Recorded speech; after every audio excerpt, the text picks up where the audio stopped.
Sutton हमें order दे रहा था, हम सटन को खुश करने के लिए कर रहे थे। वही क्राइम किसी छोटे बच्चे के साथ होता है, सारी दुनिया तरस जाती है। बच्चे को कहा जाता था कि तुम्हारे अंदर शैतान है। 5 साल का बच्चा है, लेकिन उसके अंदर जो रूह है एक 80 साल के आदमी की है। बैग को खोला, उसमें वो 5 साल के बच्चे की लाश थी। ओ, यानी शैतान ने जो उससे वादा किया था पूरा कर रहा है। जानवरों का खून पीना, इंतहाई एग्रेसिव अटैक कर देती थी लोगों पे। बड़ा वाला नाइफ निकाला, उसको पे यहाँ पे गर्दनों पे अटैक, सीने पे 20 बार उस पे वार किए। क्या आप जानते हैं कि अमेरिका में शैतान की पूजा करने वाले लोग बढ़ते जा रहे हैं, जिसकी वजह से सैटेनिक मर्डर्स के केसेस सामने आ रहे हैं। आज के पॉडकास्ट में हमने जाना कि कैसे एक छोटी बच्ची ने 20 मर्डर्स किए, वो भी शैतान के कहने पर, और डेविल ने उसको कौन कौन सी खतरनाक रिचुअल्स करने के ऑर्डर्स दिए। डेविल की पूजा करने वाले लोग अपनी खुद की जान क्यों ले लेते हैं, तो ये सब जानने के लिए आज के एपिसोड को एंड तक जरूर देखें। हमारी ज्यादातर ऑडियंस ने अभी तक चैनल को सब्सक्राइब नहीं किया। अगर आपको लगता है कि अपने पॉडकास्ट के जरिए मैं आपको वैल्यूएबल कंटेंट दे रही हूँ, तो सुनो पॉडकास्ट सुपरनैचुरल को अभी सब्सक्राइब कीजिए। सटन कुछ खास तरह के ऑर्डर्स देता है, क्योंकि जब कुछ रियल लाइफ केसेस सामने आए तो लोगों ने कहा कि सटन हमें ऑर्डर दे रहा था, हम सटन को खुश करने के लिए कर रहे थे। कुछ एडल्ट्स में केसेस सामने आए, कुछ बच्चों में भी हम ऐसे केसेस देखते हैं। बच्चों को ख़ास तौर पे सटन कहा जाता है, टारगेट करता है, और एक ख़ास किस्म का शैतानी गॉड है जो बच्चों के लिए ही बना है। बच्चों को ही उसका काम है अब्यूज़ करना, टारगेट करना। क्या बात सच है? बिल्कुल ऐसे ही है। हमने शायद उस पर कुछ इसका अपने पिछले एपिसोड्स पे जिक्र भी किया था। बाल उसका नाम था, और वो देखे ना, हम बच्चों के लिए भी उर्दू बोलें या हिंदी में बाल बच्चे इस्तेमाल किया जाता है। बाल का वर्ड की ना किसी यहाँ एक छोटा पंजाबी में इवन बोलते हैं, और हैरत अंगेज़ तौर पे उसका नाम ही बाल है। लेकिन ये जो बाल होता है, ये देखिए बच्चों का क्राइम सबसे ख़तरनाक, सबसे गैर इंसानी और गैर फितरी होता है। और इसको जो बच्चों के थ्रू क्राइम्स होते हैं या बच्चों के साथ किए जाते हैं, वो सबसे लर्ज़ा खेज़। और अगर एक इंसिडेंट होता है, एक क्राइम होता है, वो किसी एक बड़े के साथ होता है, वही क्राइम किसी छोटे बच्चे के साथ होता है, तो वो सारी दुनिया जो ना लरस जाती है। आप इंसान का दिल एक अजीब अंदाज में उसको देखता है, क्योंकि बच्चे मासूम होते हैं, छोटे होते हैं, उनमें इतना अपना मुकाबला करने की, अब जो कोई बड़ा करता है तो वो सोच समझ के करता है, और जो बच्चे को इस्तेमाल किया जाता है, या बहरहाल बच्चों से एक सिंपैथी, प्यार और उनकी मासूमियत से लिंक्ड बड़े इमोशंस होते हैं। तो बच्चे को डैमेज करना या बच्चे के थ्रू क्राइम करना या बच्चे को उस क्राइम का निशाना बनाना, ये एक इंसानियत के लिए बहुत पेनफुल होता है, बहुत तकलीफ। रियल लाइफ इंसिडेंट आपको पता है जिसमें शैतान ने खुद किसी बच्चे से क्राइम कराया? 2 जो वाक़यात आपसे शेयर करने लगी हूँ। पहला तो मैं वो आपसे शेयर करती हूँ जिसमें बच्चे को इन्होंने इस्तेमाल किया और उसको डेविल कंसीडर करके किस तरह हुआ, क्या हुआ। और इसी से रिलेटेड एक वाक़या कि जो बच्ची, डेविल ने उस बच्ची को उस क्राइम्स के लिए इस्तेमाल किया। तो मैं पहले चाहूँगी कि वो वाक़या जिसमें बच्चे को डेविल कंसीडर किया गया था और उसकी अपनी मतलब सगी माँ ने जिस तरह ट्रीट किया। अच्छा, ये अमेरिका यानी बच्चे को कहा जाता था कि तुम्हारे अंदर शैतान है। हाँ, मतलब अब ये मैं एक असल में वो खातून, मैं आपको बताती हूँ वाक़या पूरे से, वरना मज़ा इसका ख़त्म हो जाएगा। अच्छा, ये एक अमेरिकन नसाद जो ब्लैक लोग होते हैं, स्याह फाम जिन्हें हम कहते हैं, वो ये कपल था और इनकी शादी हुई और उसके बाद एक अल्लाह ताला ने इनको बहुत ही प्यारा सा बेटा दिया और दोनों ठीक रह रहे थे। लेकिन कुछ अरसे बाद, एक बच्चे की पैदाइश के कुछ अरसे बाद ही इनके इख्तलाफात बहुत बढ़ गए और इतने बढ़ गए कि डाइवोर्स का प्रोसीजर हो गया और सारा अलहदगी हो गई। उसमें जो वालदा थी उसका नाम था डेजान। डेजान जो थी उसका बिहेवियर बच्चे की पैदाइश के बाद एकदम से बदल गया और उसने अपने मियाँ से तलाक लेके और उसके बाद शी जस्ट डिसअपीयर विद बच्चों के साथ, बच्चे के साथ वो गायब हो गई। और उसका फादर, उसकी जो फादर साइड फैमिली थी, उन लोगों ने बहुत ढूंढा, क्योंकि इवन डिवोर्स के बाद भी वहाँ के कानून आपको इजाज़त देते हैं कि बाप बच्चों से मिल सके। और वो बाप बहुत डेस्परेट होकर उसको ढूंढता भी रहा, लेकिन उसकी तलाश ला हासिल ही रही। अच्छा, ये इसका पता तब चला कि जब एक बार ओवर स्पीडिंग में एक खातून पुलिस पीछे लगी हुई थी, और वो खातून 30 माइल्स जो है ना पर आवर अपनी मुकर्ररा स्पीड से तेज़ जा रही थी। और पुलिस को उसको काफ़ी देर लगी उसको कैच करने में। और जब पुलिस ने रोका तो वो दरवाज़ा भी नहीं खोल रही थी, उसने अपने स्टिक मारे तो वो खातून को बाहर निकाला। बल्कि वो खातून अकेली नहीं थी, उसके साथ एक और डॉन नाम की खातून थी, और जो उस उम्र में कम थी, लेकिन वो कहती थी ये मेरी दोस्त है, मेरी कज़न है, कहीं कज़न इंट्रोड्यूस करवाती थी, कहीं दोस्त और कहीं बिजनेस पार्टनर। तो जब इन दोनों को बाहर निकाल के गिरफ्तार किया तो ये बोली कि वो पीछे बेबी भी बैठा हुआ है, हमारे साथ बच्चा है, हमारे साथ बच्चा है। तो देखा तो पीछे वो एक 5 साल का बच्चा जो बेटा पैदा हुआ था, उसका नाम इन्होंने कायरो रखा था। कायरो जो था, कायरो पिछली सीट पे बैठा था, और कायरो काफ़ी परेशान और डरा हुआ था। तो जाहिर बात है, इतनी तेज़ स्पीडिंग, पुलिस का फिर उसको फॉलो करना, सिचुएशन क्रिएट हुई, बच्चे वैसे सहम जाते हैं। बच्चा बहुत ज़्यादा सहम गया। तो पुलिस ने उस खातून को उसने कहा जी मुझे छोड़ दो, मेरा बेटा मेरे बगैर नहीं रह सकता, और मैं क्या करूं। और मैंने पता नहीं कोई इमरजेंसी बच्चे के हवाले से कह के ना झूठ बोल रही थी। बहरहाल पुलिस ने उसको तो गिरफ़्तार कर लिया, लेकिन इसने कहा कि फिर मेरा बच्चा जो है, ये जो डॉन साथ मेरे खातून है, ये मेरी कज़न है और ये उसकी टेक केयर करेगी। अच्छा, वो जो खातून थी, उसके जब तक ये रही जेल में, ज़्यादा टाइम नहीं रह सकी, सज़ा उसको 3 महीने की ऐसे कुछ हुई थी, और ये 15 दिन या 20 दिन बाद बेल के बाद आउट हो गई।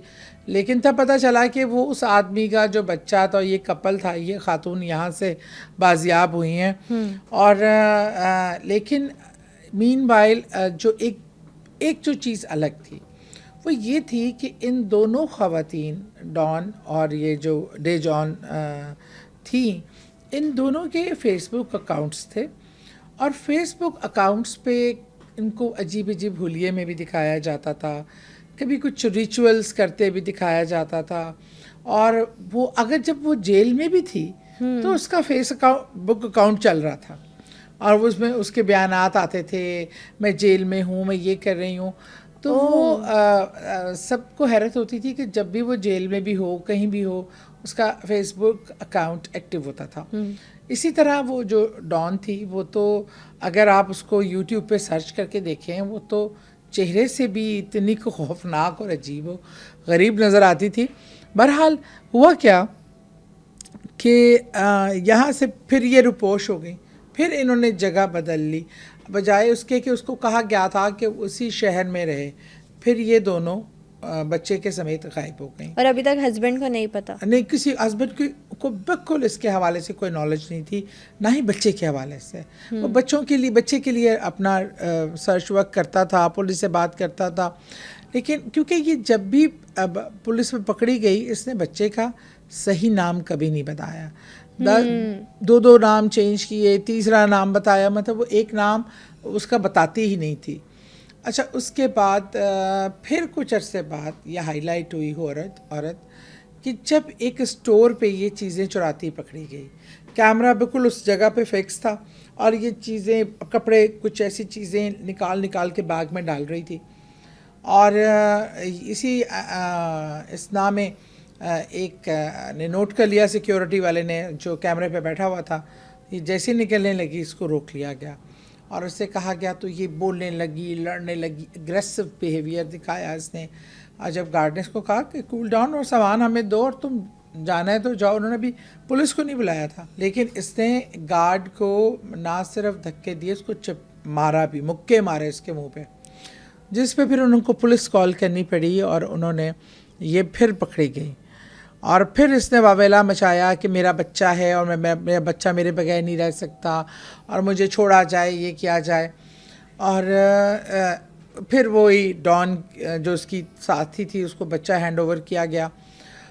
तो अजीबोगरीब वाक़या ये हुआ कि जज ने इसके केस को, इसके जो एकदम हाइपर होना तमाम चीज़ों को इतना लाइटली लिया कि इसके हक़ में फ़ैसला करके इसको 3 महीने 6 महीने की सज़ा हुई थी, इसको 20 दिन में फिर छोड़ दिया। और इस दौरान लेकिन फेसबुक के इसका चलता रहा और वो फिर अब ये थोड़ा सा अपने बेटे के हवाले से बात करना शुरू हुई कि जो मेरा बेटा है और मुझे लगता है कि वो ह्यूमन नहीं है, वो डीमन है, वो 5 साल का बच्चा है लेकिन उसके अंदर जो रूह है एक 80 साल के आदमी की है और वो बूढ़ा आदमी है और आपको नहीं पता जब आपके साथ एक 5 साल का बच्चा हो और उसके अंदर एक बूढ़ी रूह हो तो क्या होता है। इस तरह की ना कोई क्लियर मैसेज नहीं था, बड़ी अजीबो गरीब किस्म के इसके फेसबुक पे मैसेज। और वही जो डॉन थी खातून, वो अजीब अजीब हुलिये बना के ताज पहन के और पीछे विच क्राफ्ट करने वाली चीज़ें रख कर वो भी कहती थी कि ये आपको नहीं पता, आपके घर के जो बच्चे हैं आपको उनको देखना चाहिए, ये बच्चे बच्चे नहीं होते, इनके अंदर स्पिरिट्स होती हैं जो एज की होती हैं और वो आपको यूज़ करती हैं और आप इनके मासूम चेहरों पे ना जाए।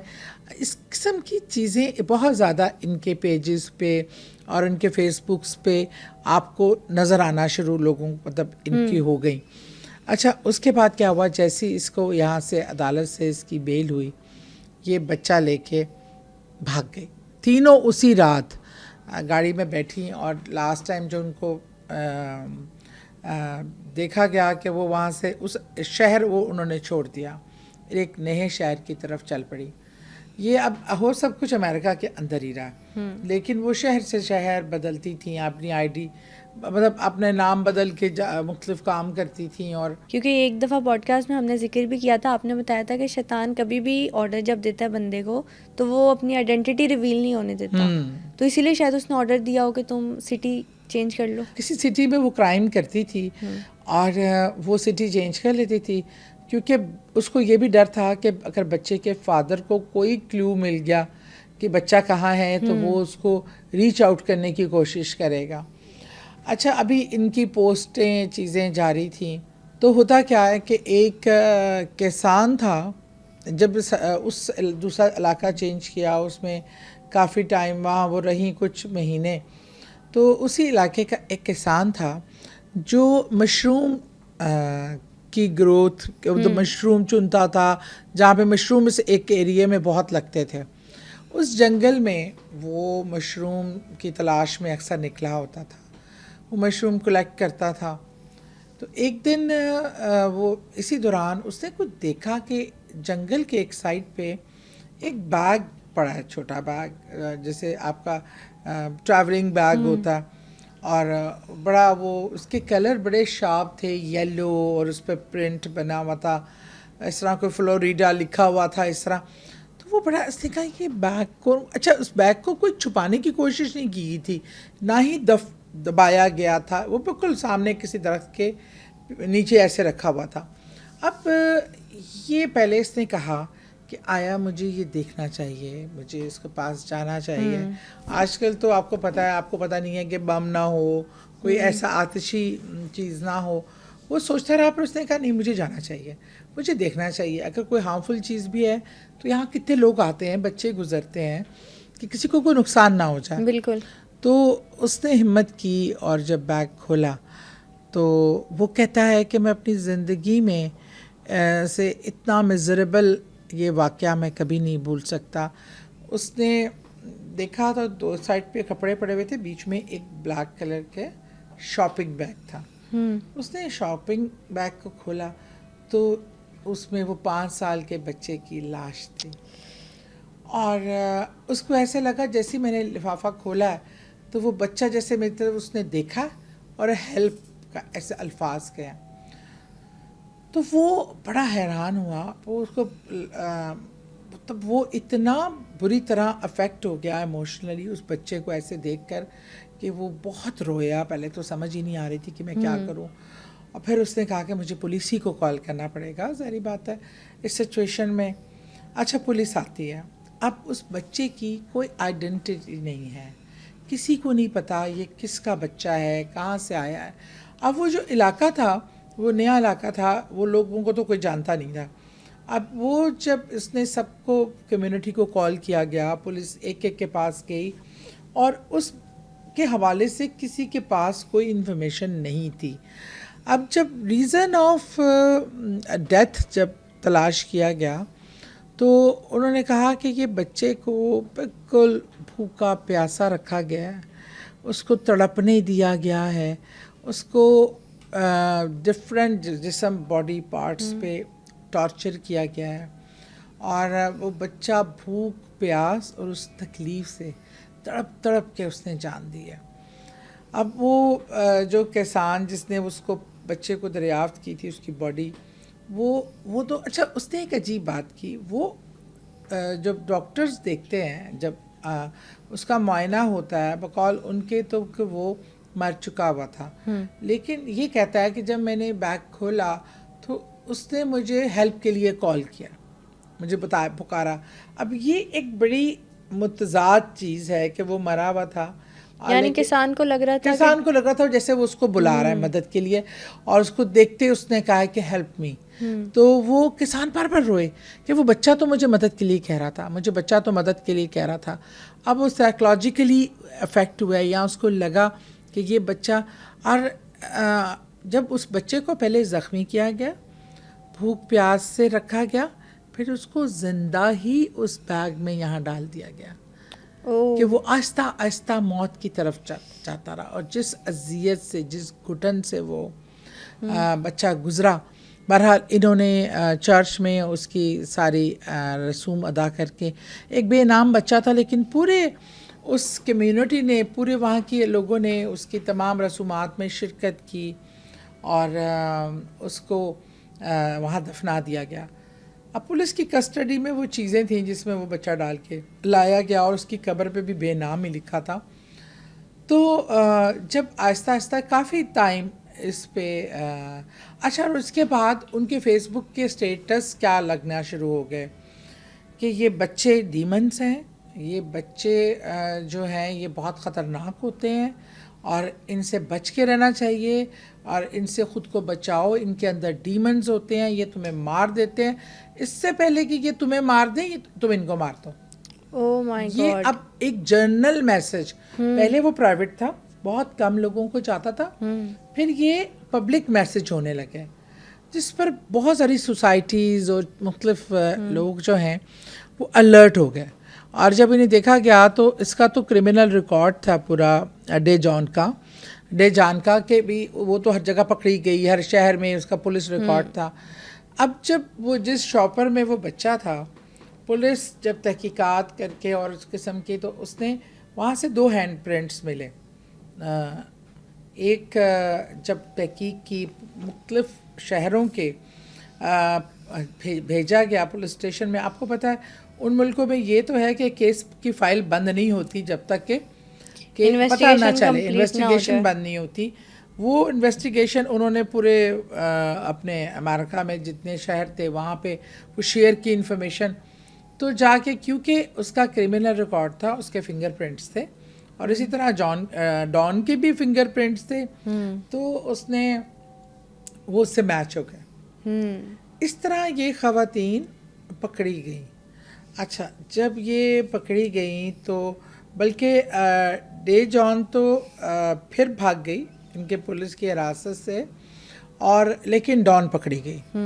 अच्छा, पहले तो डॉन इस चीज़ को मानने को तैयार ही नहीं थी कि कौन और क्या, और फिर जब उसको ज़रा रखा गया और उस पर थोड़ी सख्ती हुई तो फिर वो मानी कि वो कायरो था वो बच्चा, और वो हमने इसलिए मारा था कि उसके अंदर डेमन था, वो शैतान था, उसके अंदर एक 80 साल के बूढ़े आदमी की रूह थी, और वो जो सारे जो रिचुअल करती थी शैतान को राज़ी करने के लिए, उसकी मदर डे जॉन, और वो बच्चे पर वो करती थी। उसको फिर हुक्म मिलता था कि इस बच्चे को यहाँ पे मारोगी तो ये बताएगा ये कौन है, इस बच्चे के साथ ये अब बर्ताव किया जाएगा, उसको टॉर्चर किया जाएगा, उसको इस तरीके से उसके प्राइवेट पार्ट्स को कट किया जाएगा और इस तरह की चीज़ें, तो वो आपको खुद बताएगा, क्योंकि ये डेमन है, ये बता। वो खुद असल में शैतान की वर्शिप करने वाली थी, ये डॉन भी उसके साथ, और इनको ये तालीम दी गई थी, इनको शैतान ने ये एक पाथ दिखाया था कि सारे बच्चे डेमन होते हैं। और ये सारे बच्चे जो है ना, ये अपने पेरेंट्स को, ये मुख्तलिफ, इनके अंदर रूहें मुख्तलिफ होती हैं, ये छोटे बच्चे बन के आते हैं आपके घरों में और आपके घर, आप लोगों पे कब्ज़ा कर लेते हैं और अपने लिए इस्तेमाल करते हैं। शैतान ने उनके ब्रेन में ये नहीं डाला कि ये खुद शैतान है, ये शैतानी हरकत कर रही हैं, उन्हें ये बताया कि तुम लोग तो सही हो, ये बच्चा शैतान है, इसको मार दो। यानी बच्चा मासूम था और शैतान ने उसकी माँ से खुद उसका कत्ल करवाया। और उसके बाद ये जो डॉन है, इसको तो इसने क्योंकि मारा नहीं था और साथ हेल्प आउट किया था, इसने कहा बक्से में डालने तक, और अभी वो ज़िंदा था, पर हम उसको डाल के ताकि वो स्टाफ कर करके जब रोएगा बिलकेगा तो इसका डेमन जो है उसको तकलीफ़ होगी। और वो जो असल में वो जो खुद सैटेनिक प्रैक्टिसेस कर रही थी कि उसमें आपको रिलीफ मिलेगा, पावर मिलेगी, क्योंकि आप एक डेमन को मार रही हो। ये उसका माइंडसेट किया गया। मेंटल इल मतलब इस हिसाब से थी कि वो सैटेनिक पावर्स के इतने अंडर थी। और आपको एक इंटरेस्टिंग बात ये कि वो आज तक नहीं मिल सकी, ना पकड़ी जा सकी। ओ, यानी शैतान ने जो उससे वादा किया था कि मैं तुम्हें बचा लूंगा, वो पूरा कर रहा है। पूरा कर रहा है। वो डॉन तो अंदर है, लेकिन डेज और कितने बच्चों के लिए वो क्या कर सकती है, क्या नुकसानदेह। और इस टाइम इस केस के हवाले से, क्योंकि ये 2014 को केस स्टार्ट हुआ, 2022 तक ख़त्म हुआ, और ये बिल्कुल लेटेस्ट है, पूरी फुटेज है, तमाम चीज़ें हैं, लेकिन वो ऐसे गायब हुई है जैसे वो थी ही नहीं। और उसको, और ये किसी भी बच्चे के लिए कितने नुकसान। उसके बाद, उसकी डेथ के बाद, ये जब खबर मीडिया में आई तो उसके फादर को पता चला, और फिर वो उन लोगों ने उसकी कब्र पे आए और उसको नाम दिया, कायरो लिखा, और वो उस तरह वो दुखी हुआ कि काश मुझे पहले खबर पता चल जाती तो मेरा बच्चा बच सकता था। तो इस तरीके से भी सैटानिक प्रैक्टिसेस होती हैं। अब उनका माइंडसेट कर दिया कि बच्चे जो हैं ये डेविल और डेमन्स होते हैं, और इनके अंदर जो हैं वो पुरानी रूहें होती हैं और बच्चों को इस्तेमाल किया जाता है। तो इस तरीके से भी ये एक मुनफरिद क्राइम था, जो इससे पहले इस तरह का क्राइम बहुत ही कम कोई रिपोर्ट हुआ था। मतलब ये तो एक बिल्कुल ही स्ट्रेंज स्टोरी है जिसमें शैतान ने खुद कत्ल करवाया, वरना तो अक्सर हम ऐसे सुनते हैं कि किसी बच्चे को पोजेस कर लिया और फिर उससे काम करवाए जाएं, जैसा कि हम सुनते हैं कि हिस्ट्री के ईवल बच्चे। हाँ, इसके हवाले से भी एक बड़ा इंटरेस्टिंग केस मैंने पढ़ा, बड़ा ही खौफनाक था और दिल हिला देने वाला था। लेकिन इसके पीछे के किस तरह, अब देखो, हमने जब भी बात की है सैटेनिक प्रैक्टिसेस और बच्चों को लेके, इसमें एक बहुत बड़ा एलिमेंट है बच्चों को अब्यूज़ करना, उनको फिज़िकली टॉर्चर करना, ये सारी चीज़ें। इसी तरह एक जो स्टोरी है एक 15 साला लड़की की, 17 साल ट्रायल वगैरह, जो पकड़ी गई एक मर्डर केस में, मोरिंडा ना उसका नाम था, और उसकी बड़ी बहन थी। अच्छा, ये कपल था जिनकी 2 बेटियां थी, देवर लिविंग हैप्पीली, और क्या हुआ, उसके हस्बैंड की डेथ हो गई अचानक किसी इंसिडेंट में। और ये अपनी बच्चियों दोनों को लेके इसका एक दूसरी सिटी मूव हो गए, क्योंकि उन्होंने खुद ही अब अपना अच्छा, अब जब हस्बैंड की डेथ के बाद बारबरा में एक बड़ी वाज़ह चेंज आने लगी कि पूरा ज़्यादातर शराब वगैरह पीती और ज़्यादातर ऑनलाइन कंप्यूटर पर बैठकर मुख्तलिफ मेल लोगों से बातें करती, और इस तरह की वो अपने बच्चों से ना थोड़ी डिस्टेंट हो गई, वो अपने वीक पॉइंट पर आ गई। हाँ, जहाँ पे शैतान अटैक करता है। बिल्कुल। अच्छा, वो तो हो गई। अब उनके जो घर लिया था, उस घर के साथ ही एक घर इनके अंकल का था, जो खालू जिसे हम उर्दू में बोलते हैं, और वो उसकी बहन का हस्बैंड था। उसकी बहन यहाँ नहीं होती थी और बहन की डेथ हो गई थी, ऐसे ही कुछ था, लेकिन वो अकेला रहता था अपनी एक बेटी के साथ। अच्छा, अब वो बेटी भी इसी एज ग्रुप की थी। अब ये बच्चियाँ वहाँ जाने लगी, उन बच्चियों से उससे दोस्ती हो गई, और वो वहाँ अक्सर जाती। और चूँकि माँ हर वक्त कभी नशे में होती, कभी कहीं बाहर गई या किसी मुख्तलिफ मर्दों के साथ बाहर जाना शुरू हो गई, अखलाकी तौर पे वो इंतहाई गिरावट का शिकार होती चली गई। और इस दौरान जो अंकल रिचर्ड हैं वो बच्चों के साथ ना बहुत ज़्यादा मतलब उसके अटैच होने लगे बच्चों को बहुत। तो वो बच्चे पहले तो इस खुशी में कि भी बच्चे अगर घर वालों से बाप नहीं है, माँ भी नहीं लिफ्ट करा रही, आहिस्ता आहिस्ता अटैच होती चली गई। लेकिन हुआ ये कि अंकल रिचर्ड जो थे वो खुद उसको बचपन में अब्यूज़ था, तो psychologically he was disturb person, NOTA mental health उसकी सही नहीं थी। और दूसरा वो बहुत ही गंदी हरकत पे आ गया इन बच्चों के साथ। और इन दोनों बहनों को उसने अब्यूज़ किया, सेक्सुअली अब्यूज़ किया, एक बार नहीं बारहा। और इससे और उनको टॉर्चर भी करता, मारता भी, डराता भी, छुरी लेके आ जाता कि मैं तुम्हें मार दूंगा अगर किसी को बताया। और उन्होंने एक दो बार माँ से जिक्र भी करने की कोशिश की, तो माँ ने कुछ ना इसको बताया। और तंग आके ये जो मेरिंडा थी, ये जो है मोरिंडा, ये घर से भाग गई। और इसने क्या किया, अब इसको सर्वाइवल के लिए कुछ समझ नहीं आ रहा था, तो इसने तंग आके वो सड़कों पे खड़ा होना, जिस्म फरोशी की तरफ आ गई। उसमें ये जिस्म फरोशी की तरफ जब आई तो शी गॉट प्रेग्नेंट 14 साल की उम्र में। और जब उसने किसी से हेल्प मांगी तो जैसे स्ट्रीट्स पे जो नाउज़बिल अबॉर्शंस होते हैं, इस तरह कॉल गर्ल्स जाती हैं इस तरह के, उसको इतना बुरा एक्सपीरियंस हुआ कि ये बहुत खौफज़दा हो गई, बहुत पेनफुल एक्सपीरियंस था। और फिर अगेन ये 16 साल की उम्र में देन अगेन ये किसी ही क्लाइंट से प्रेग्नेंट हो गई। पर इसने डिसाइड कर लिया कि अब मैं ना अपना बेबी जो है ना वो उसको मतलब रखूँगी ज़िंदा। इस दौरान ये उस जगह से भी भागी एक और। अच्छा, अब इसकी जो दोस्ती थी ना, सबसे इम्पॉर्टेंट बात जो बीच में मैं गायब भी होगी, अच्छा इसके अब कुछ दोस्त बनने शुरू हो गए। इवन जब ये अपने अम्मी के घर थी और इसकी अंकल रिचर्ड सारा सोच हो रहा था, तो उसने अपने एक दो फ्रेंड्स को ये बात बताई।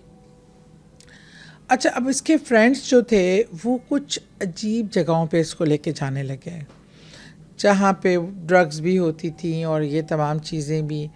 तो वहाँ पे उसको कुछ ऐसे लोग मिले जिन्होंने मुझको बताया कि तुम्हारे साथ तो बहुत जुल्म हो रहा है और तुम्हें सबका बदला लेना है और तुम्हें इन लोगों को ज़िंदा नहीं छोड़ना और ये इस तरह इंतकाम लेना है।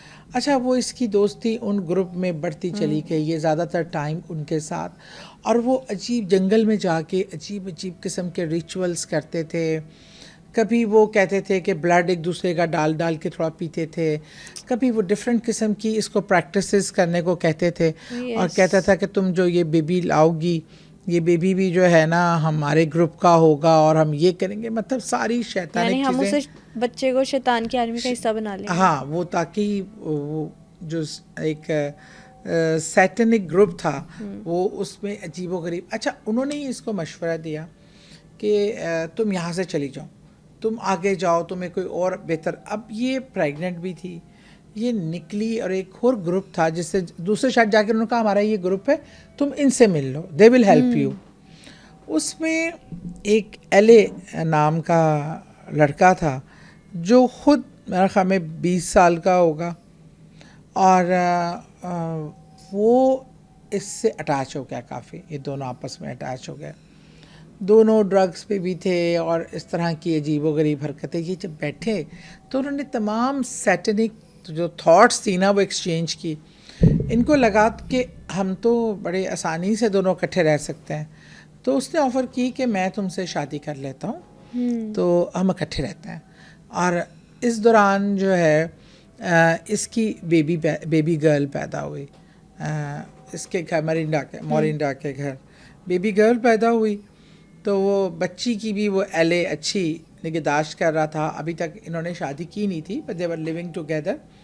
और वो डिफरेंट मतलब इनमें दोनों में एक तरह की आदतें पैदा होना शुरू हो गई। ये बाहर जाते थे और खून पीते थे चीज़ों का, जानवरों का खून पीना, और इंतहाई एग्रेसिव, और ये इतना अटैक कर देती थी लोगों पे। और एक दो बार ये पॉइंट आउट भी हुई, लेकिन शक्ल से वो 17-18 साल की, जब 18 साल तक की हो चुकी थी, 17-19 साल की, एक बहुत ही खूबसूरत लड़की, मासूम सी, जो कोई देखता था वो कहता था ये तो ये क्राइम कर ही नहीं सकती, ये इसने नहीं किया, इस पे बच्ची पे इल्ज़ाम लगा है, ये जो भी। इन रिचुअल्स में कहा जाता है ना कि अगर खून पियो तो आप हमेशा के लिए अमर हो जाते हो। यही चीज़ें, और उसके साथ जितनी ये अब्यूसिव और गंदगी की तरफ सेक्चुअली ये तब एक दूसरे के साथ, मल्टीपल लोगों के साथ, ये सारी वो बेसिक्स हैं जो बच्चों को सिखाई जाती हैं। जो उसका अंकल रिचर्ड था जिन्होंने बच्चों को सेक्चुअली अब्यूज़ किया, वो भी एक डेविल प्रैक्टिसेस थी, वो भी जो इस किस्म के ग्रुप से अटैच था। बाद में जो चीज़ें पता चली कि वो भी एक सैटेनिक ग्रुप का हिस्सा था, और उसको टास्क दी जाती थी, और वो सिर्फ ये अपनी नीसिस को नहीं, वो अपनी बेटी को भी अब्यूज़ करता था। तो जब बाद में ये चीज़ें पता चली तो पता चला कि वो उसने नोट्स लिख कर अपनी डायरी में रखे हुए हैं कि सबको चाहिए कि वो अपनी बेटियों के साथ, अपनी नीसीज़ के साथ और अपनी ग्रैंड डॉटर्स के साथ ये सब करें। इससे ये मतलब इससे ताकतवर होंगे, और इससे वो यंग रहेंगे, और ये जो लड़कियां हैं ये इस माशरे के लिए मतलब गाली हैं, इनको ऐसे ही करना चाहिए, दे डिज़र्व कि इनके साथ ये सलूक हो। और उसने अपनी डायरी में ये माना कि उसने इन बच्चियों को कैसे कैसे अब्यूज़ किया। अमेरिका में बहुत सारे ऐसे केसेस रिपोर्ट होते हैं। बिल्कुल, और अमेरिका में तो मतलब अखलाकी तौर पे जब आप गिर जाते हैं और आपकी कोई वैल्यू सिस्टम नहीं होता। और फिर पता ये चला कि उसकी जो बच्चों की माँ थी बारबरा, उसको तमाम हकाइक रिचर्ड के बारे में भी मालूम थे, और ये भी पता था उसकी बच्चियों के साथ क्या हो रहा है, लेकिन वो खुद एक शैतानी खेल में इतनी मसरूफ़ थी कि वो एक नेट सिस्टम में अटैच हुई। वो नेट से उसको जो ऑर्डर्स आते थे कि आज उस आदमी से मिलो, आज तुम अपने आप को इस तरह लोगों के लिए अवेलेबल करो, ये ड्रग्स लो, वो उसको फॉलो करती थी। और वो आपके थ्रू ऑर्डर्स आते थे। वो इतना ज़्यादा कहते थे, घर पे होती थी तो सिर्फ नेट पे होती। बचपन से बच्चे कह रहे जब से हमारे बाप की डेथ हुई है, हमारी माँ या तो नेट पे होती थी या घर पे नहीं होती थी, सिर्फ ये दो काम करती थी। वो शी लीस्ट बॉदर बच्चों को क्या हो रहा है। इवन बेटी उसकी प्रेग्नेंट भी हुई तब भी उसने इस चीज़ को बिल्कुल तवज्जो ही नहीं दी, ना बच्ची की बात सुनी, क्या हुआ उनके साथ, कुछ नहीं इसने किया। अब एले से इसका रिलेशन, अब इनको ये हुआ कि हमारे पास सोर्स ऑफ इनकम क्या है। एले भी ड्रग्स लेता था, बेकार था।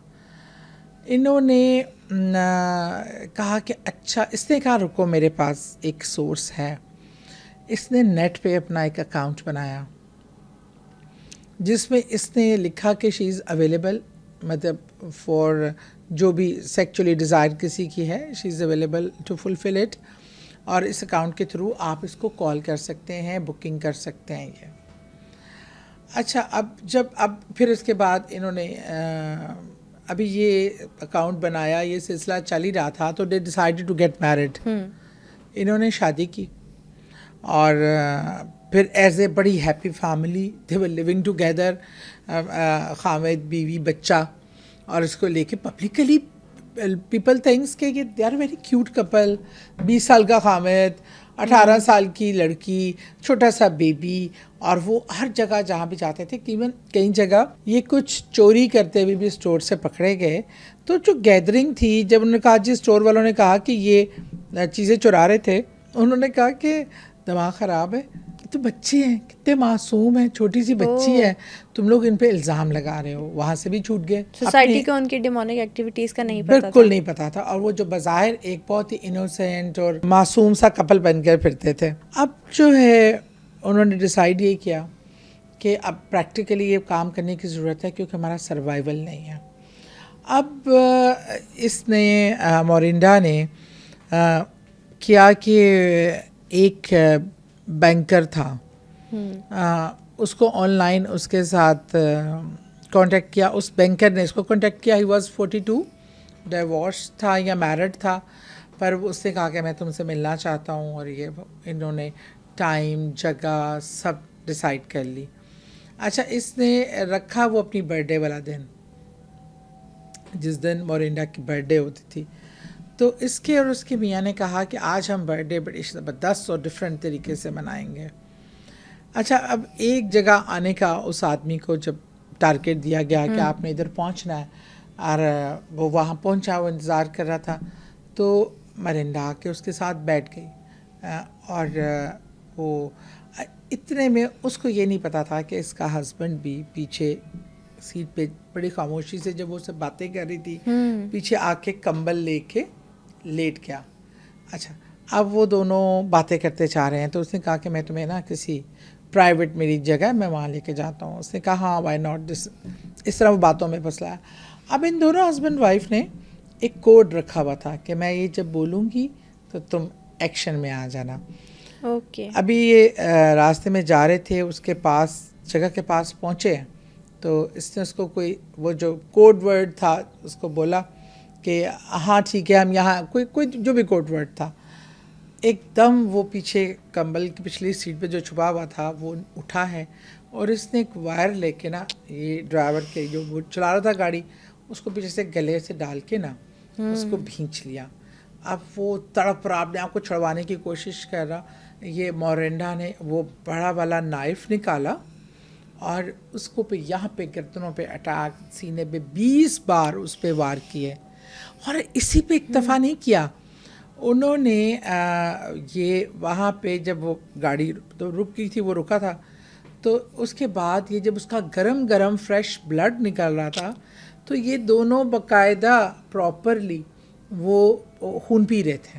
ओह माय गॉड। मतलब उन्होंने कहा ये हमारी बेस्ट बर्थडे है और best way to celebrate my birthday. तो उसने वो उसका खून पिया, क्योंकि ये भी इनकी जो प्रैक्टिसेस थी, जो रिचुअल्स थे, जो नो सैटेनिक मैसेजेस आते थे, उसमें ये था कि आपने जितने लोगों का ब्लड इस तरह पीना है तो वो उतना आपको फ़ायदा देगा। और फिर क्या हुआ कि ये वहाँ छोड़कर इन्होंने वो चाकू को किया, वायर को, और वहीं पे उसको छोड़कर ये दोनों वहाँ से फरार हो गए और घर चले गए और नॉर्मलाइज अपनी चीज़ें सब क्लीन श्लीन करके। अब जब पुलिस इन्वेस्टिगेशन शुरू हुई एक मर्डर पे, और जिस जारहाना तरीके से मर्डर था, तो वो समझ नहीं आ रही थी कि रीज़न क्या है। जब उस बैंकर का मोबाइल और उसका लैपटॉप चेक किया गया, तो देखा कि उसने ये इसकी वेबसाइट विज़िट की हुई है। फिर उसने देखा कि अपॉइंटमेंट सेट हुई है। फिर पुलिस ने इन्वेस्टिगेशन के लिए मोरिंडा को बुलाया। अब मोरिंडा वहाँ इतनी रिलैक्स, उसकी वो पूरी यूट्यूब पे फुटेज है जहाँ उससे ऑफिसर उससे इन्वेस्टिगेट कर रहा है, और शी इज़ वेरी रिलैक्स। तो क्या हुआ, कहती है हाँ मेरी वो वेबसाइट है, उसने विज़िट की होगी, तो मेरा क्या उसमें है। उसने कहा तुम्हारी अपॉइंटमेंट उस दिन की तय थी। कहती पर मैं नहीं की थी क्योंकि इट वॉज माई बर्थडे, और मेरे हस्बैंड ने कहा कि वो we want to spend together that time और डोंट गो। और मैंने नहीं कहा, मेरी बच्ची है छोटी सी। उसने कहा तुम्हारी छोटी बच्ची है, तुम्हारा हस्बैंड है, तो तुम इस किस्म की काम क्यों करती हो। कहती दिस इज़ माई बिजनेस, मुझे फाइनेंशियली हम बहुत ज़्यादा थे तो मैंने तो इसलिए, लेकिन मैंने बनाई थी, पर my husband was not agree, that's why मैं गई नहीं, वो जाने से इनकार कर दिया। अच्छा, और वो जब पुलिस इन्वेस्टिगेटर ने कहा ना कि नहीं वो हमें पता है कि वो तुम्हें मिलने आया है या कुछ तुमने किया, तो बताओ हमें बताओ। जब उसको इंसिस्ट करने लगे तो ये वायलेंट हो गई, अटैक करने के उसमें आ गई कि मुझे नहीं पता, मेरा छोटा बच्चा रो रहा है मेरे लिए और तुम लोगों ने मुझे यहाँ रोका हुआ है। वो इतना हुई कि इसने कहा कि अपना फ़ोन दो। पुलिस ऑफिसर ने उसका फ़ोन मांगा, क्योंकि नहीं पता उसके फ़ोन पे भी तो सारा रिकॉर्ड था। इसने रिफ्यूज़ कर दिया, दिस इज़ माई फ़ोन। और पहले ना पुलिस उसको जस्ट इन्वेस्टिगेशन के लिए बुला रही थी, उनको इस पर डाउट भी नहीं था, उनको सिंगल% भी डाउट नहीं था, क्योंकि उस आदमी की जेब से पैसे भी निकाले थे इन्होंने, जो कि कुछ डॉलर ही थे, कोई इतनी बड़ी रकम भी नहीं थी। यानी ये कंसीडर नहीं किया जा सकता था कि पैसों के लिए मर्डर हुआ। हाँ, तो इसलिए उनको लगा कोई ऐसे उठाई गिरा था, कोई ड्रग एडिक्ट होगा जिसने ये चंद सौ डॉलर के लिए उसको मारा और इस तरह करके। लेकिन जो 20 वार थे उनको लगा कि जैसे इसमें कोई इंतकामी टाइप चीज़ है, तो अब उसको उस टाइम शक नहीं था। लेकिन जब उसने अपना फ़ोन देने से रिफ्यूज़ करना शुरू किया और बाकायदा बहुत ज़्यादा एग्रेसिव होकर अटैक करने लगी कि ये मेरी प्रॉपर्टी है, मुझे बच्चे के मैसेज आते हैं, मेरा डाटा है और ये मैं नहीं दे सकती, ये वो, ये करके ना फ़ोन लेके भाग गई, वहाँ से चली गई गुस्से में। अब वहाँ पे ज़रा ज़बरदस्ती, वो हमारा वाला स्टाइल नहीं है। तो फिर अगले दिन उन्होंने इसके हस्बैंड को बुलाया। अब हस्बैंड जो था, क्योंकि वो ड्रग एडिक्ट था और काफ़ी वीक पर्सन था, उसने कहा ये वो, उसने कहा नहीं हम नहीं। फिर कहते हैं हाँ हम मिलने गए थे लेकिन हम चले वापस आ गए थे। उसके बयान मशकूक होना शुरू हो गए। अब फिर पुलिस ने इन दोनों को दोबारा अपनी कस्टडी में बुला लिया और जब उसे मोबाइल दिया गया और डाटा सारा, तो फिर इसके मियाँ ने ये सबसे पहले मान लिया कि हाँ इस तरह हुआ। और अच्छा, अब जब आप उसकी वो इन्वेस्टिगेशन की वीडियो देखें ना, क्योंकि वो लाइव उस वीडियो मौजूद है कि जिसमें वो ऑफिसर उससे इन्वेस्ट कर रहा है और वो इतना इंजॉय करके पूरा एक्सपीरियंस बता रहा है। कहता है फिर हमने बड़ा नाइफ लिया, फिर ऐसे या मारा, या it was like fun for him. वो ऐसे बिहेव कर रहा था जैसे वो इंजॉय कर रहा था ये मोमेंट्स, और वो बड़ा फन कहता है, it was fun, it was ये वो। और पुलिस वाले को उनको लगा कि ये शायद मेंटल हेल्थ इनके इशू हैं या फिर जब औरिंदा के पास पे फिर कोई रहा नहीं रीज़न, लेकिन वो इतना मासूम पपी पे फेस बना के बैठ जाती थी अदालत में कि जूरी और जज जो है ना वो कंफ्यूज हो जाते थे कि हम क्या करें, इसकी शक्ल देखो, मेरा छोटा सा बेबी है, मैं क्या करूं। जब उसको ज़्यादा प्रेशराइज किया गया तो उसने कहा कि मेरे साथ गलत हुआ, मुझे मेरे जो डेवल है, जो मेरा बॉस है, उसने मुझे कहा सबके साथ गलत करो। कहता है ये तो तुमने पकड़ लिया है, मैं इससे पहले 20 लोग मार चुकी हूँ। ओह माय गॉड। ये इसका 21वां या 22वां विक्टिम था और किस छोटी उम्र में, 19 साल की उम्र में वो 22 लोगों को, कहती है 22 तक तो मैंने गिना था, उसके बाद मुझे नहीं याद। और जो भी डॉक्यूमेंट्रीज या फिल्म्स बनाई जाती है उसमें डेवल जिन लोगों से मर्डर करवाता है वो ड्यूरिंग इन्वेस्टिगेशन बहुत नॉर्मल होते हैं और लाइक उसका हस्बैंड तो इसको एक फन करार दे रहा था। तो वो बहरहाल वो जब उन्होंने बहुत कोशिश की कि वो उन 22 लोगों का भी पता चले, लेकिन ना उसने उस हवाले से कुछ बताया, ना उनके पास कोई सबूत आ सके। पर वो बड़ी फखरिया उसने कहा कि ये 22 नंबर तक तो मैंने गिना है, उसके बाद मुझे याद नहीं है कितने हैं। और उसने कहा कि फिर उसने ये बताया कि जब मेरे साथ ये किया और डेविल ने मुझे कहा कि तो रिवेंज तुम नहीं लेना, ये ह्यूमन बीइंग बहुत गंदे हैं, इन्हें बुलाओ और इनको सेक्चुअली यूज़ करो और देन इनका गरम गरम खून पियो। तो वो फिर इनको लाइफ इन प्रिजन अदालत ने कहा और मेंटल हेल्थ के अदारे में भी भेज दिया और उनका बेबी किसी इस तरह फोस्टर हाउस या उनके किसी उसके फैमिली के किसी मेंबर को दे दिया गया।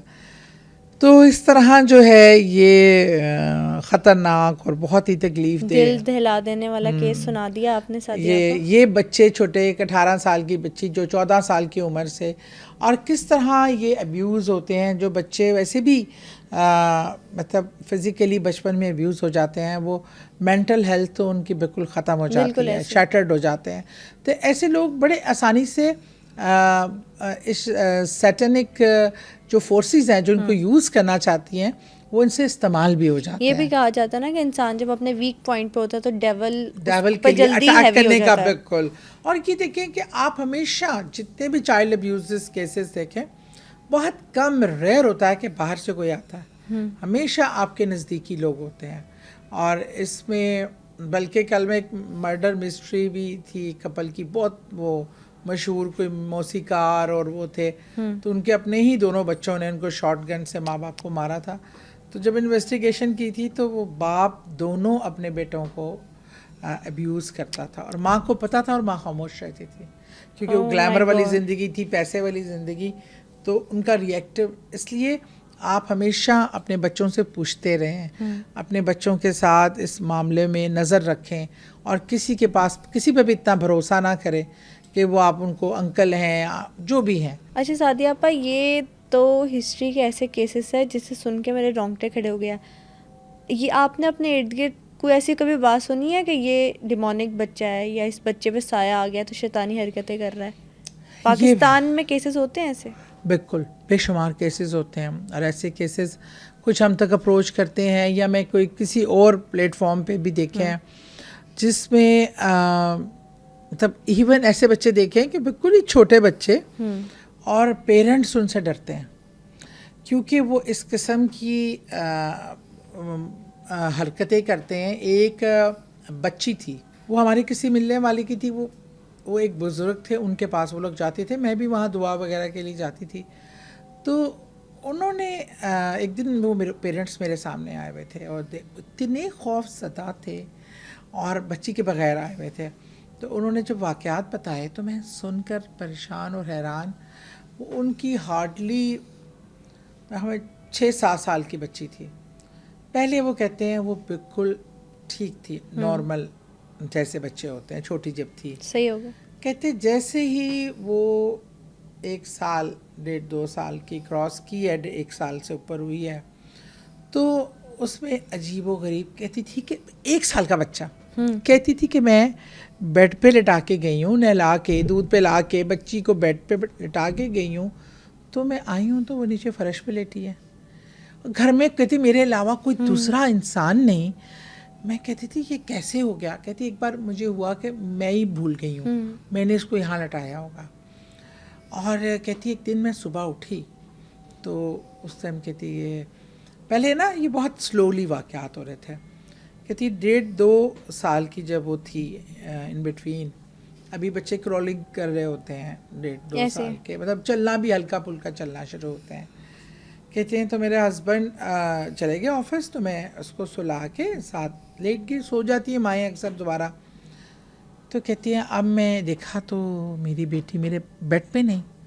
अब मैंने बाथरूम देखा, पूरा घर छान मार लिया, पूरे घर में नहीं थी। कहती है 100% मैंने सोफ़ों के नीचे, बेडों के पीछे, कोई जगह नहीं छोड़ी। किचन, बाथरूम, टेरेस कहती है मेरा बंद होता है, तो हमने लॉक लगाया होता है, तो उस टेरेस का तो सवाल ही पैदा नहीं होता था। अब कहती है मैंने अपने हस्बैंड को फ़ोन किया, बच्ची कहता कोई आया है, कोई काम वाली आई थी, कोई ले गया उठा के इसको, बाहर तो नहीं निकल गई, दरवाज़ा तो नहीं खुला। कहती है हमने जो ह्यूमनली पॉसिबल था हमने किया। कहते मेरे मियाँ आ गए, अब हम पागलों की तरह घर छान मारा। समझ नहीं आ रही कि इतनी छोटी बच्ची, तो वो फ्लैट टाइप आवाज़ कर रही है, फ्लैट टाइप घर था जिसकी बालकोनी होती है और सीढ़ियाँ थी, और वो बच्ची नाव दरवाज़ा लॉक, कुंडी अंदर से लगी ऊपर वाली, नीचे लॉक लगा हुआ, तो ये तो पॉसिबल ही नहीं था। कहते हैं हम जब पूरे थक कर मेरी बीवी रो रही है, हम बेड पे बैठे हैं, तो एकदम उसकी ना रोने आवाज़ आई, जैसे बच्चा नहीं बोलता छोटी छोटी। कहते कहाँ से आवाज़ आ रही है? कहते जब हमने आवाज़ को फॉलो किया तो हमें लगा टेरेस से आ रही है। जब हमने टेरेस के लॉक अपने हाथों से खोले हैं तो वो टेरेस पे नीचे था, ग्रिल लगी हुई थी, और वो आधी ग्रिल से बाहर, आधी ग्रिल के अंदर हवा में, मतलब इतना पोर्शन उसका हवा में, बाकी उसका पैम्पर से वो अड़ी हुई थी अपना, और वो बातें कर रही है, बातें कर किसी से, ऐसी देखकर मुझे हंस रही है। कहती है हमारी तो रूह फना हो गई ना, और हम एकदम जग जबड़ते वो आगे निकल जाती। कहती बड़ी खामोशी से उसको नीचे। कहती अब हमारी चीज़ें ना समझ में आने से मतलब परेशानी हो गई। कहती कि हमने, कहती इस तरह छोटे छोटे वाक़यात मैं पढ़ पढ़ के दम करूं, मुझे समझ ना आए, कोई कुछ कहे, कोई कहे कि ये बच्चा ही शैतानी बच्चा है, ये आम इंसान है ही नहीं। क्यों किसी ने अजीब अजीब उसको बातें कही कि तुम्हारे पे कोई जिन आशिक था, ये बच्चा तुम्हारा ही नहीं, जिन का बच्चा है ये वो, इस तरह के। कहते वो हम मानने पे तैयार नहीं थे। कहते हमने DNA भी करवा लिया बच्ची का, सब ठीक था, कोई नॉर्मलाइज था। कहते फिर हमने कहा नहीं, ये कुछ और चीज़ें हो सकती हैं, पढ़ाइयाँ करवा, सब करवा। कहती एक दिन ना वो अभी 3 साल की थी, तो बेबी चेयर पे बैठा के ना हम खाना खा रहे थे, तो मेरे मियाँ निकलने लगे, मैं उनको छोड़ने गई तो मेरे प्लेट के आगे खाना था और वो अपना उसके आगे थोड़ा सा खाना रखा हुआ था। कहती मैं आई तो मेरी प्लेट उसके आगे थी और वो पूरा पराठा मुझे ऐसे खा रही हूँ, मुझे ऐसे देख रही। कहती है मैं अपनी बेटी से फर्स्ट टाइम डरी हूँ। और उसकी आंखें कोई 2 साल के बच्चे वाली नहीं थी, इतनी बड़ी बड़ी, और वो पराठा ऐसे चीज़ें खा रही है और ऐसे घूर के देख रही है मुझे, तो मतलब कहती है मेरी तो टांगें कांपना शुरू की। कहती है तब मैंने फिर सर्च करना शुरू किया कि किससे मैं मदद लूँ, किससे। फिर ये जिनके पास मैं गई थी वो, मैं क्योंकि दर्स भी करते हैं और डिफरेंट चीज़ें, तो मेरा वो ख़वातीन के हवाले से जो भी हो प्रोग्राम है उनके साथ मेरे तो भाइयों की तरह, तो मैं बहरहाल वो उनके तक पहुंची। और जब उन्होंने देखा तो उन्होंने कहा कि मतलब उसको डीमन ने पोजेस्ट किया हुआ है और इतना स्ट्रॉन्ग डीमन है कि उस बच्ची को वो अब वो छोटा मासूम बच्ची थी ना, अब वो उसको कन्वर्ट कर रहा है एज ए डीमन ही। अब वो 5 साल तक की एज उसकी हो चुकी थी और वो ऐसे ऐसे कारनामे कर चुकी थी कि मतलब पेरेंट्स को उसको बांधना पड़ता था, पढ़ के दम हसार करना पड़ता था। और जब तक मैं राब्ते में रही, मतलब जब तक मुझे पता चलता रहा, तो उन्होंने थोड़ी सी चीज़ें हसार उसको निकालने की काफ़ी चीज़ें हो रही थी, अभी कामयाब नहीं हुए थे और दिन ब दिन वो उनके लिए एक दर्द-ए-सर, मतलब एक इंतहाई खौफनाक एक्सपीरियंस था। तो बहरहाल बाद में मेरी तो उनसे रब्ता नहीं हुआ, मैं ज़रा मुल्क से बाहर थी, तो वो उनसे मुझे नहीं पता चला फिर उसके बाद क्या हुआ। प्रे करते हैं कि वो बच्ची जो है वो डीमन के साइज से उसकी जान छूट जाए। लेकिन सादिया आपा, आज जो आपने सुनाए ना रियल लाइफ इंसिडेंट, बहुत खौफनाक, मतलब इंसान सोच भी नहीं सकता कि बच्चे भी ऐसे इवल एनर्जीज़ के अंदर आ सकते हैं। अल्लाह ताला बस सबको अपने हिफ्ज़-ओ-मान में रखे। इसीलिए जो बच्चों को आप सुलाएं, जो बच्चे पैदा होते हैं, एक पाकी नापाकी का ख्याल रखें, साफ़ इन्वायरमेंट हो, और बच्चे को हमेशा आयतल कुर्सी पढ़कर, तीनों कुल पढ़कर बच्चे को दम करें सोते वक्त ख़ास तौर पे। और आप मगरिब के टाइम, हमारे बड़े बूढ़े कहते थे ना, हम मानते नहीं थे, बच्चों को एक तो खुली फ़िज़ा में दूध फीडर में हम पिलाते हैं, अनकवर्ड दूध वाइट कलर का कवर्ड करके बच्चे को पिलाएं। दूसरा, बच्चे को जहाँ बहुत दरख्त हों वो मगरिब के बाद ऐसी जगहों पे ना लेके जाएं, क्योंकि ये चीज़ें फिर रही होती हैं और सबसे आसान टारगेट बच्चे होते हैं। क्या आपको लगता है कि आपका माइंड इतना स्ट्रॉन्ग है कि शैतान आपको अपने वश में नहीं कर सकता? इस सवाल का जवाब कमेंट सेक्शन में जरूर दीजिएगा। और अगर ये रोंगटे खड़े कर देने वाली रियल लाइफ सैटेनिक स्टोरी सुनने के बाद भी आपने चैनल को सब्सक्राइब नहीं किया तो अभी सब्सक्राइब कीजिए।